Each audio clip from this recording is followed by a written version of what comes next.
bersyukur sekali, alhamdulillah bisa kembali mengikuti acara Dekopin.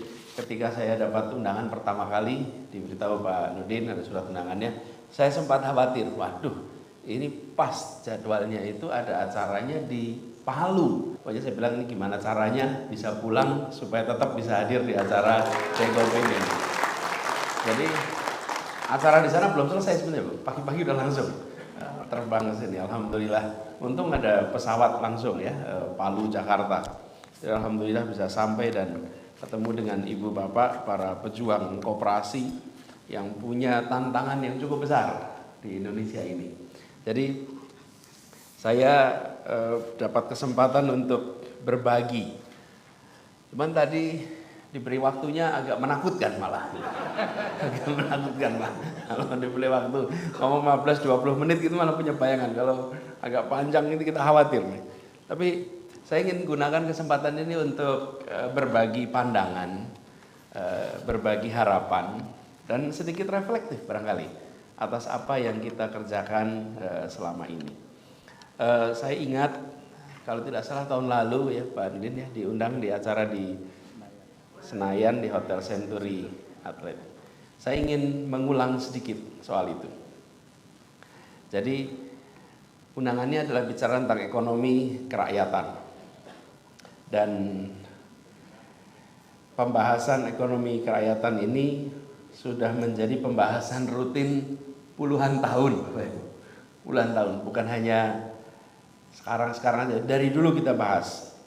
Tapi sebelum kita bicara lebih jauh, izinkan kami bercerita sedikit tentang konsep ekonomi yang biasa disebut sebagai social market economy.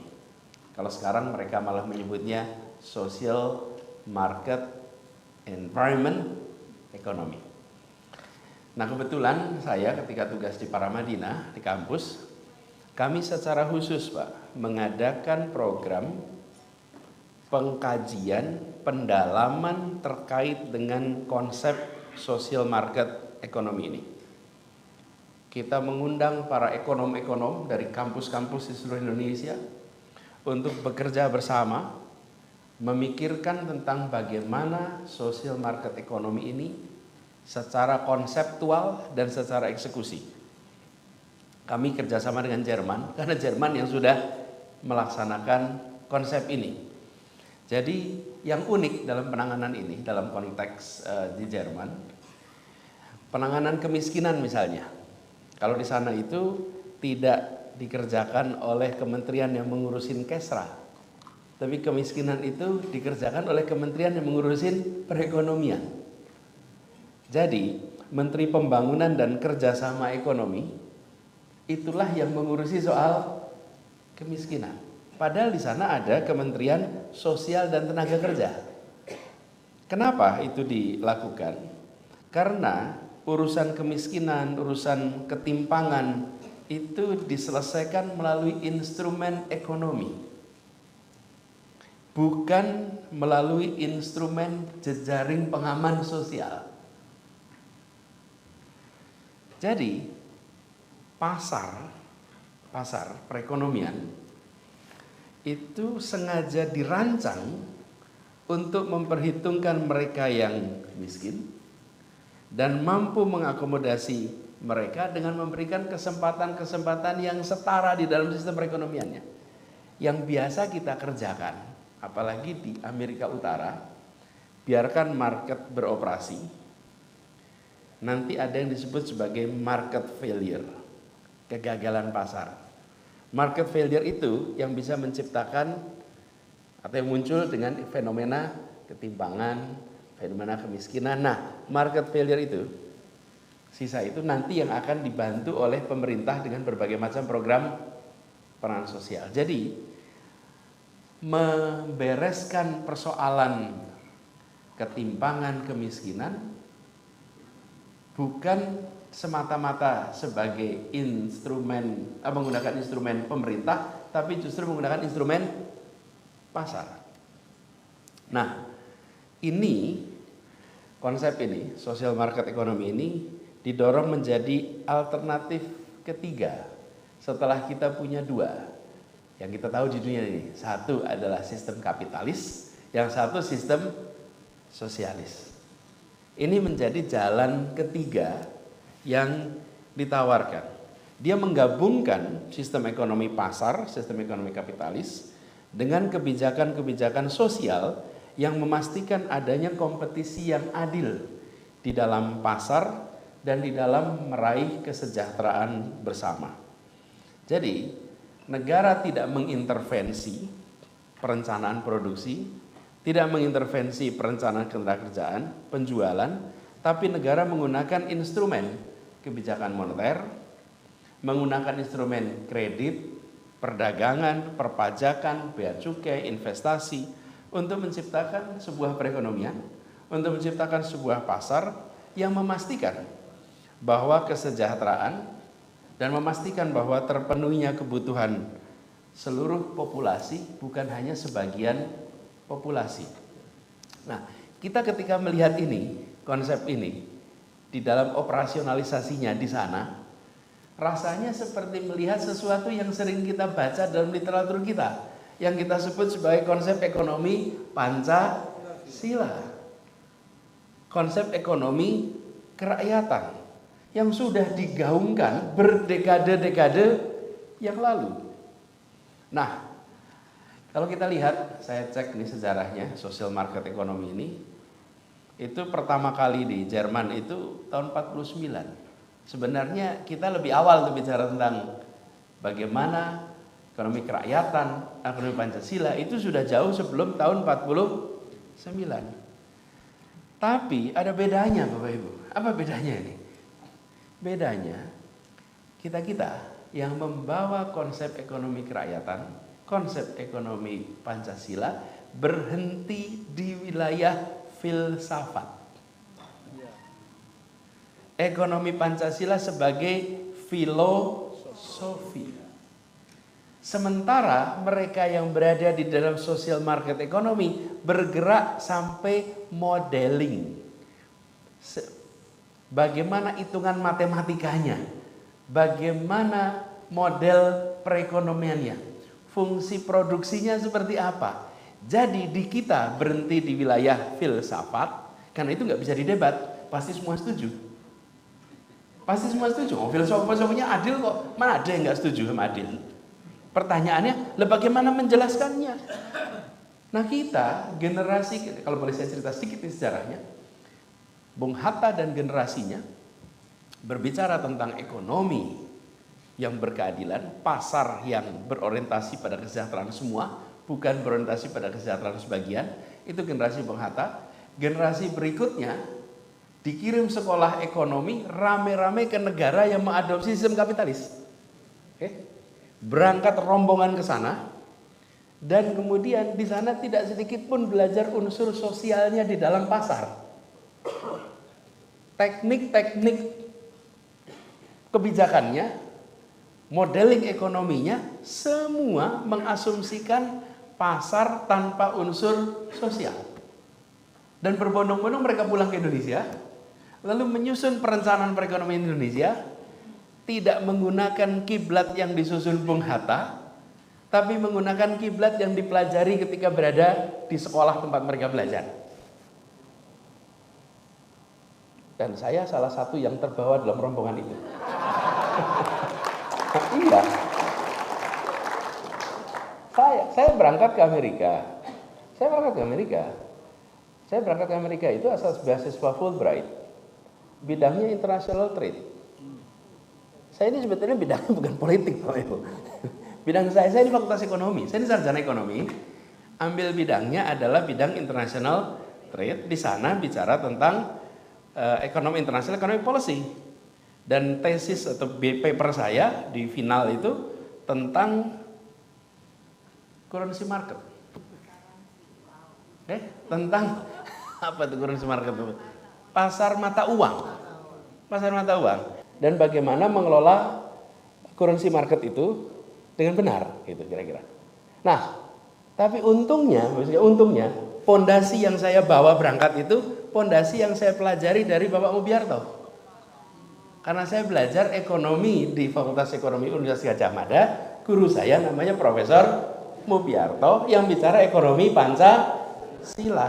Jadi, ketika saya berangkat ke sana, saya lihat itu, beda ya gitu di sana. Nah, jadi ketika kemudian saya ketemu dengan instrumen-instrumen itu, saya kemudian membaca, begini rupanya cerita Republik ini.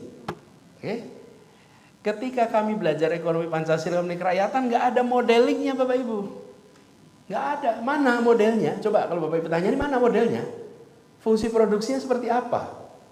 Coba ditunjukkan rumusnya, nggak kelihatan. Sementara ketika saya bicara belajar tentang ekonomi yang kapitalis, di situ ada fungsi produksinya. Di situ missing link-nya kita.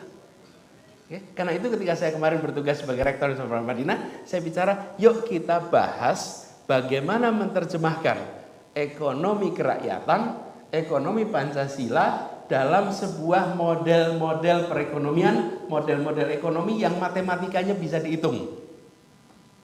Karena selama ini model itu berhenti di dalam filsafat. Jadi kalau kemudian Bapak Ibu ketemu dengan pengambil kebijakan bilang, Pak, kami ingin kebijakannya berorientasi sosial. Itu pengambil kebijakan juga bingung. Loh, tunjukkan saya caranya. Kalau dalam pidato saya bisa pidatokan, tapi kalau tunjukkan kebijakan, apa yang harus kerjakan? Kenapa contoh dari social market ekonomi di Jerman itu menarik? Dari itu ada ilmunya sekarang. Dan yang menarik, kampus-kampus di Amerika Serikat mulai mengimpor dosen-dosen dari Jerman untuk mengajarkan social market ekonomi di pusatnya kapitalisme di Amerika Serikat. Berbondong-bondong sekarang mereka diundang, namanya social market ekonomi. Bagaimana pasar dengan spirit keadilan. Nah, ini Bapak sekalian, PR kita yang harus kita tuntaskan.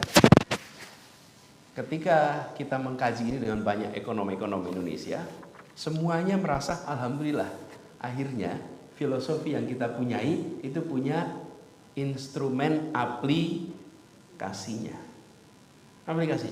Nah, ini kemudian yang harus kita dorong. Jadi kalau kita tidak membereskan ini di level para pakar ekonomi, maka sampai kapanpun kita akan bergerak dua arah. Filosofinya kerakyatan, alatnya kapitalis. Karena di alatnya kita nggak punya. Yang bergerak kapitalis juga mencoba untuk mencari justifikasi filosofinya, bukan? Dengan cara negara hadir memberikan bantuan-bantuan sosial atas ketimpangan yang muncul akibat pendekatan yang kapitalis. Nah, ini Bapak sekalian yang saya merasa PR ekonomi kerakyatan ini masih slogan, masih menjadi filsafat. Jadi ke depan kita harus melakukan pengembangan keahlian di dalam menerjemahkan filsafat ekonomi kerakyatan menjadi instrumen kebijakan ekonomi kerakyatan. Jadi ini membuat ekonomi Pancasila, ekonomi kerakyatan itu tidak menjadi sesuatu yang utopis. Kalau sekarang ngobrol tentang ekonomi Pancasila di kalangan ekonom itu mana ya itu utopis itu. Pasti begitu. Secara terbuka ya semuanya pasti bagus lah, namanya juga filsafat keadilan. Ada yang tidak setuju. Tapi dalam prakteknya model matematiknya tidak ada, kebijakan publik yang kokohnya juga belum ditemukan. Nah, salah satu yang sering juga disebut dan juga sering dibahas, tapi terasa masih sebagai slogan, itu adalah kalimat koperasi adalah soko guru perekonomian Indonesia. Mirip bukan? Iya, mirip. Koperasi sebagai soko guru. Soko guru itu artinya apa sih? Tiang utama. Tiang yang di tengah, tiang yang penyangga, dan kenyataannya, apakah koperasi ini sudah menjadi soko guru atau masih sekedar pavilion? Ini kenyataannya nih. Ya kan? Apa masih di teras nih? Belum masuk di utama nih gitu. Belum masuk di utama. Dan apakah koperasi sudah menjadi penyedia solusi utama bagi masalah-masalah besar bangsa, masalah-masalah besar perekonomian, masalah-masalah besar kesejahteraan. Rasanya belum. Betul ya? Betul? Rasanya belum. Dan bila koperasi itu disebut, kira-kira top of mind di publik apa?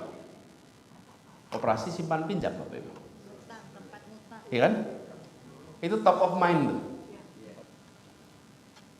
Saya sempat minta tim saya untuk ngecek statistiknya. Statistiknya itu dari 16 sektor yang tinggi atau 5 sektor utama. 49,6% itu jasa keuangan dan asuransi. 35% pertanian, kehutanan, asuransi. Lalu makanan, minuman, akomodasi 10%, perdagangan besar 1,6%. Jadi separuh itu bidangnya jasa keuangan. Jadi simpan pinjam, dan di antara simpan pinjam itu ada yang sangat terkenal, Kospin. Ini catatannya nilainya sudah sampai 12 triliun, pengelolaan bisnisnya lebih dari 120 triliun. Ini nilainya yang besar, tapi apa sudah menjadi sokok guru perekonomian? Belum. Nah, sekarang kita coba lihat di negara lain. Bagaimana kira-kira di negara lain? Kita jangan hanya membandingkan dengan yang seharusnya, tapi kita membandingkan dengan yang sudah senyatanya bisa dikerjakan. Saya rasa Bapak Ibu sekalian punya banyak contoh. Tapi izinkan saya ngambil contoh satu aja, yang produknya kerasa kita di sini. Selandia Baru. Selandia Baru itu punya koperasi susu yang anggotanya 9.000 peternak. Ini nggak kalah banyak dengan anggota di Bandung, Pak. Ya, ini 9.000 peternak nih di sana.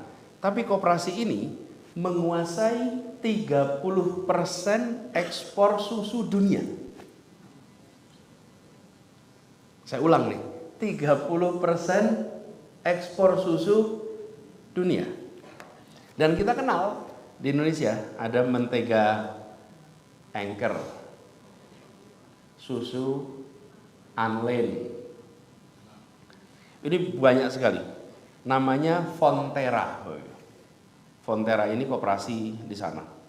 Perusahaan terbesar di sebuah negara justru sebuah koperasi.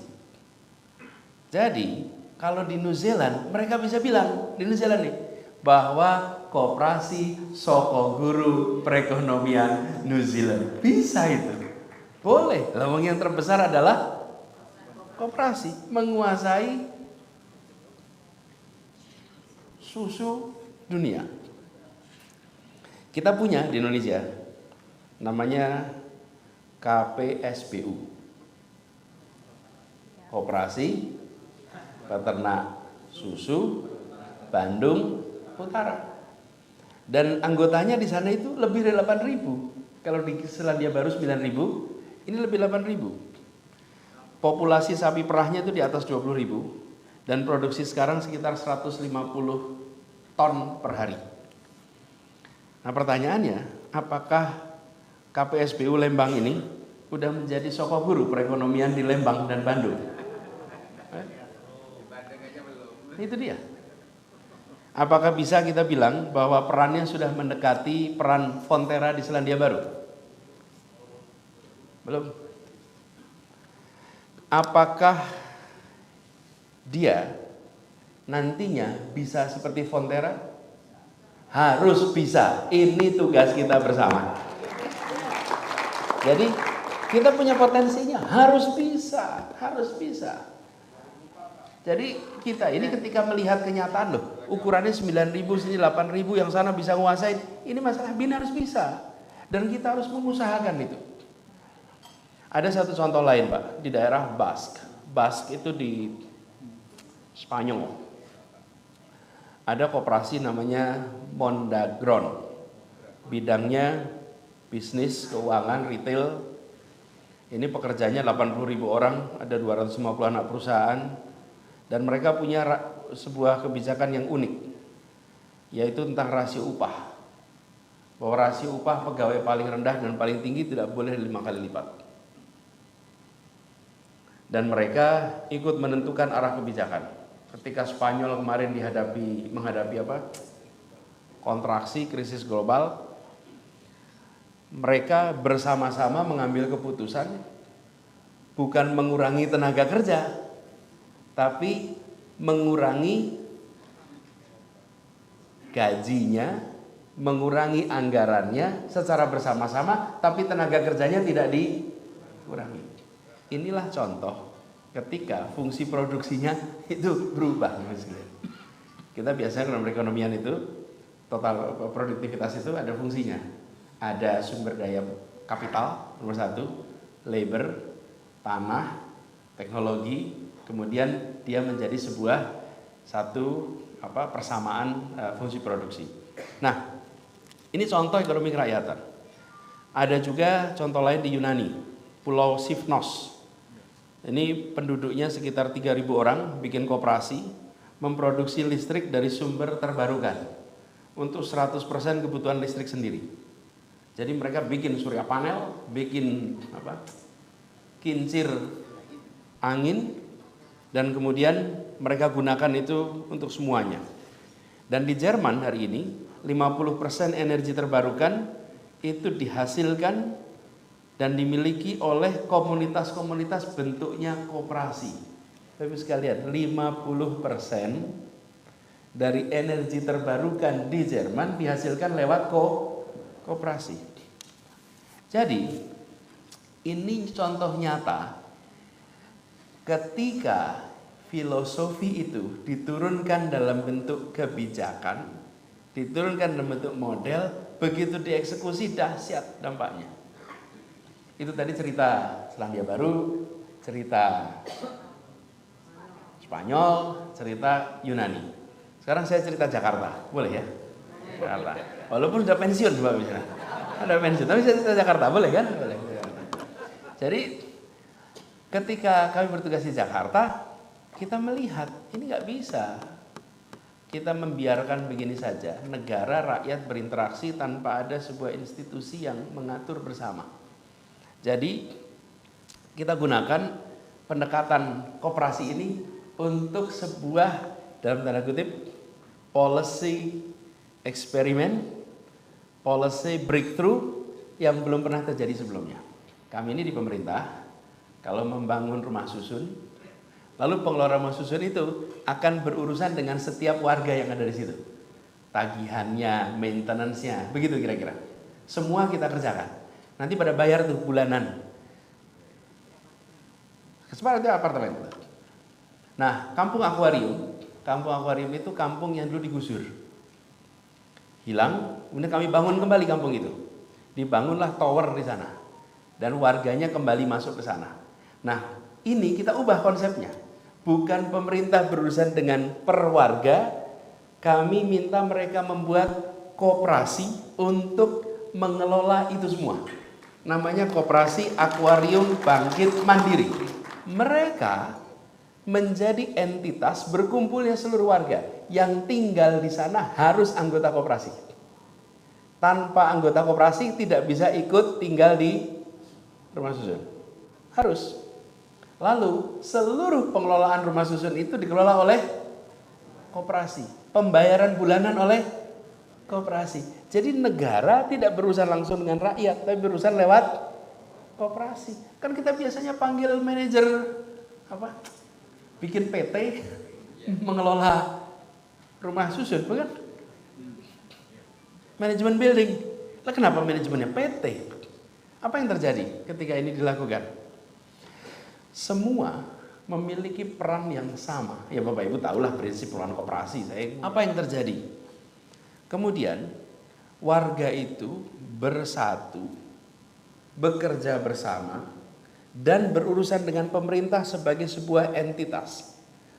Jadi kami bukan malah berinteraksi dengan warga langsung dan memecah belah warga, bukan. Justru kami ingin warga bersatu lewat entitas koperasi. Ini sudah dijalankan. Dan itu pertama kali ada pemerintah mengelolakan sebuah tempat miliknya. Ini kan asetnya aset pemerintah, tapi oleh koperasi. Itu lamanya di mana? Lamanya cari regulasinya, Bapak Ibu. Apa artinya? Kita tidak memiliki policy framework yang memberikan ruang pada koperasi untuk mengelola seperti ini. Itu. Jadi itu yang saya katakan tadi, selama kita tidak menerjemahkan di dalam bentuk regulasi, ini sulit koperasi itu tumbuh, sulit. Regulasinya disiapkan. Jadi kami itu bertaruhnya di mana? Nanti kalau pemeriksaan BPK bagaimana? Betul kan? Nanti kalau penghitungan dalam tanda kutip nilainya yang layak seperti apa? Wah, itu rumitnya di situ. Nah, ini sudah kita lakukan. Jadi kami ingin bilang begini Bapak sekalian. Kalau kita mau menanyakan apa yang akan dikerjakan besok, jangan tanya apa isinya besok mau dikerjakan. Semua orang bisa ngarang apa saja Bapak Ibu. Bapak Ibu sekalian, cari semua calon gubernur, calon wali kota, calon presiden, bicara depan Bapak Ibu sekalian. Tanya, apa yang akan dikerjakan untuk operasi? Semua jawabannya menyenangkan kuping Bapak Ibu sekalian. Iya, pasti. Semuanya akan bilang, oh iya, kami akan bikin koperasi top, koperasi nomor 1. Semua akan bilang begitu. Dan Bapak Ibu dengerin, wah ini cocok ini, ini cocok ini sama kuping saya cocok nih gitu ya. Oke, pas tahun berikutnya berjalan, kok rauno nggak ada kenyataannya ya. Gitu. Nah kami nggak mau menawarkan itu Bapak Ibu sekalian. Yang kami menawarkan adalah rekam jejak kenyataan yang sudah terlaksana. Itu yang kami tawarkan. Kenapa? Karena ini rumus ini dalam psikologi 101 nih, semua yang belajar ilmu psikologi tahu. The best predictor of your future behavior is your past behavior. Okay?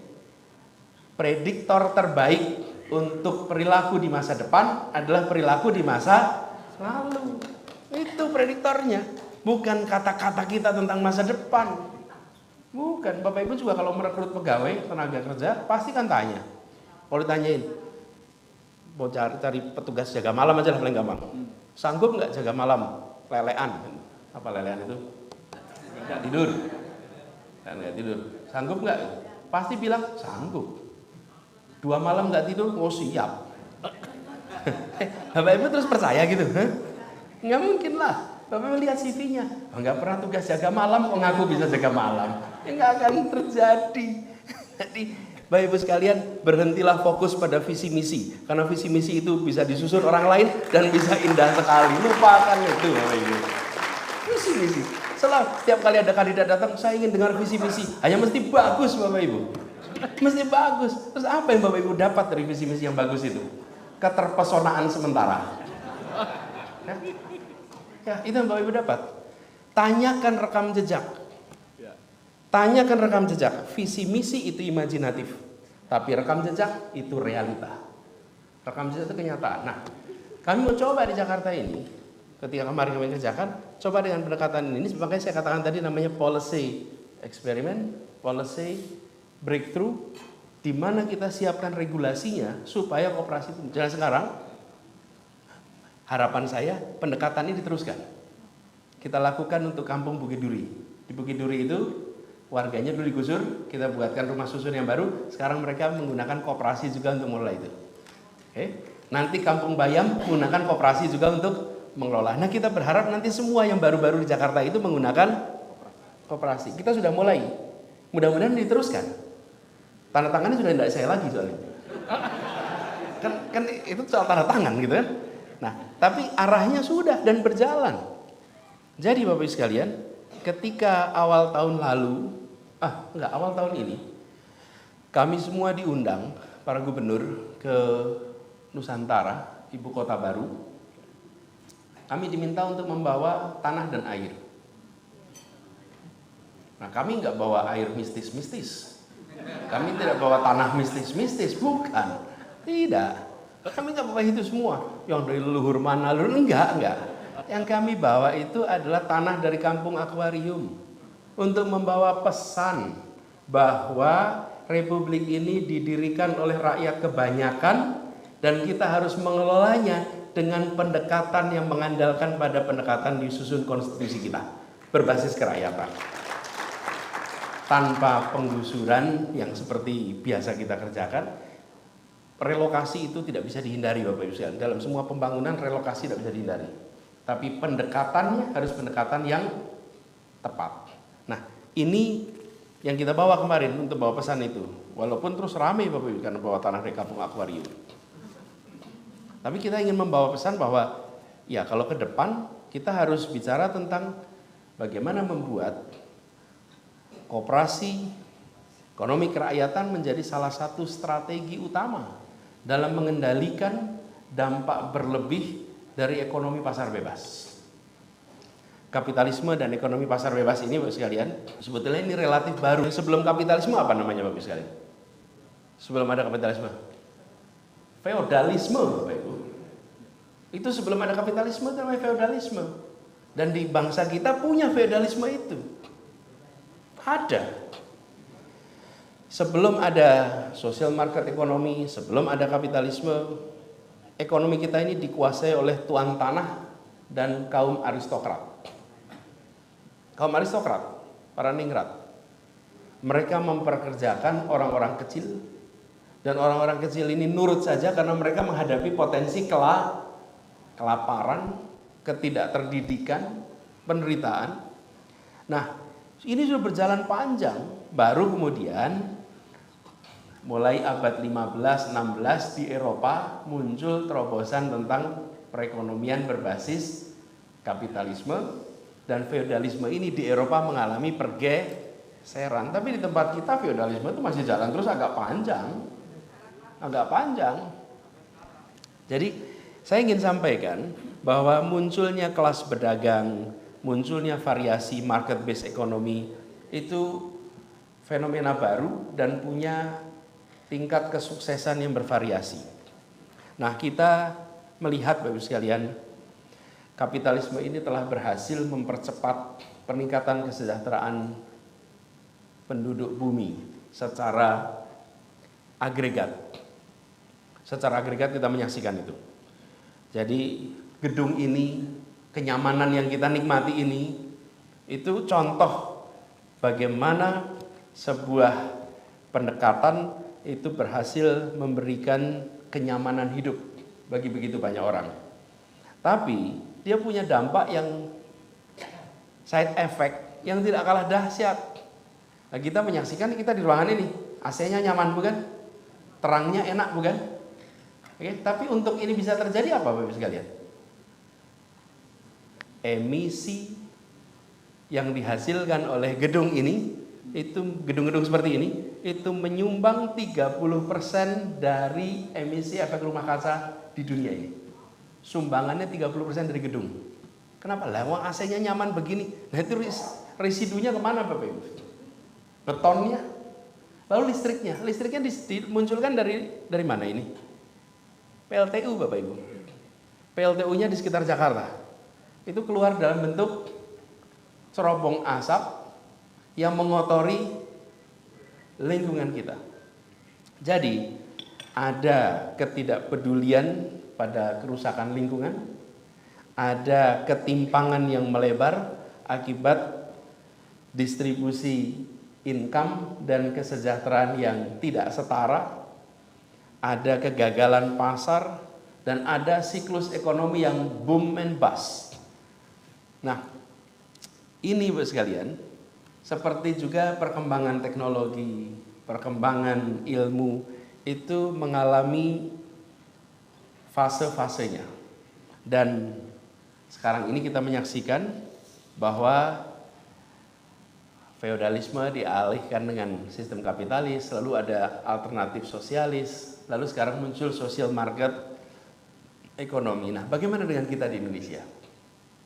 Dari pengalaman kami kalau melihat di Jakarta, caranya bukan dengan memusuhi satu sistem, tapi dengan membuat terobosan dan dibesarkan. Terobosan dibesarkan. Jadi kita harus mendorong perubahan, tapi perubahan itu tidak harus drastis. Perubahan itu bisa dikerjakan secara bertahap. Sembari koperasinya pun mengalami pertumbuhan secara bertahap. Jadi kita membayangkan Bapak sekalian, membangun institusi-institusi alternatif di dalam sistem yang lama, dan salah satu institusi yang bisa diandalkan adalah institusi koperasi. Itu yang paling bisa diandalkan. Jadi ketika mendorong perkembangan koperasi, ini tidak berarti kemudian kita menuntut perubahan perekonomian secara keseluruhan. Namun kita membangun organisasi yang lebih menjanjikan kesetaraan bagi mereka yang terlibat di dalamnya. Dan bila koperasi ini bisa membuktikan, bisa menyelesaikan masalah-masalah besar, bisa menyelesaikan masalah-masalah mendasar, tidak hanya sebagai lembaga simpan pinjam, maka koperasi dengan sendirinya akan tumbuh, koperasi akan beralih menjadi mainstream, dan insya Allah bisa menjadi mesin utama perekonomian Indonesia.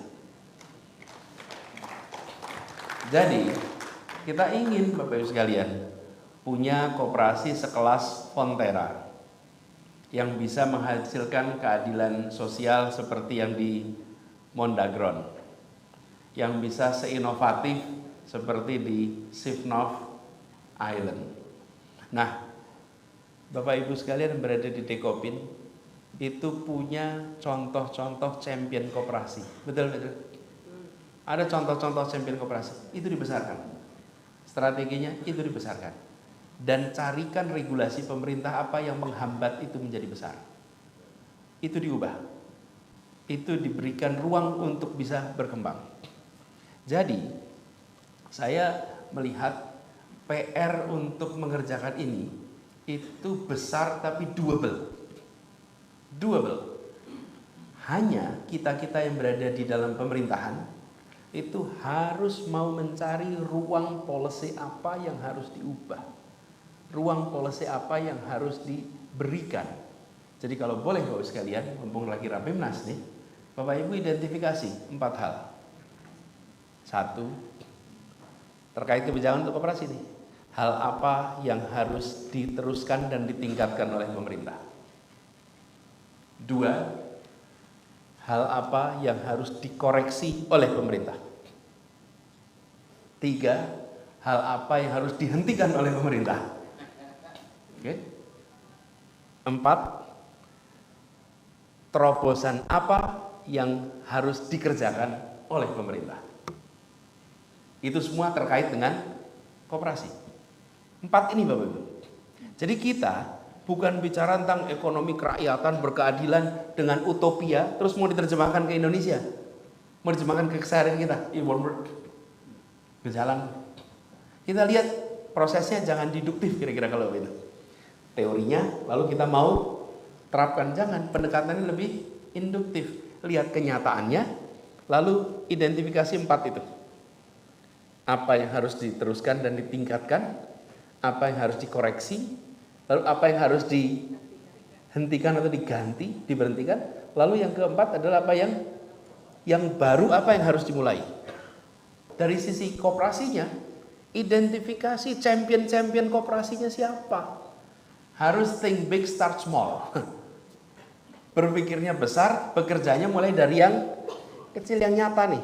Jadi kalau tadi kita bicara koperasi peternak susu Bandung Utara misalnya tuh, atau Kospin misalnya nih, ya apapun lah, Bapak Ibu yang lebih tahu.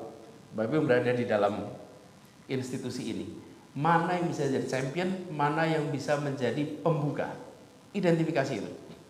Lalu seriusi untuk itu diberikan ruang tumbuh berkembang, sehingga nantinya kita bisa memiliki contoh-contoh. Bapak Ibu sekedar informasi, saya tidak menghentikan pengelolaan rumah susun lama di Jakarta diubah jadi koperasi. Tidak Bapak Ibu. Saya menerapkan pada yang baru, yang lama belum diganti. Kenapa? Biar yang baru ini terbukti dulu nih. Jalan terbukti berapa tahun, 5 tahun, 6 tahun, lalu dilihat, nah baru yang lainnya mengalami perubahan. Kita kadang-kadang kalau bikin perubahan tuh pengen sekarang, pengen lakukan, tepuk tangan buat pemilu ditunjukkan, gitu Bapak Ibu. Nah, jangan, bubar semua. Ini bukan, ini perubahan untuk kesejahteraan rakyat. Jangan kita kerjakan semuanya, pokoknya asal kelihatan angka statistiknya keren. Jangan. Senyatanya terjadi perubahan. Jadi kami kebijakannya yang baru kita terapkan dengan pola koperasi. Nah, ini kira-kira ke depan saya berharap Dekopin ambil positioning ini. Ambil positioning ini. Jadi Rapimnas ini harapannya itu bisa mengambil isu-isu strategis yang tadi saya usulan ini. Pikirkan sama-sama.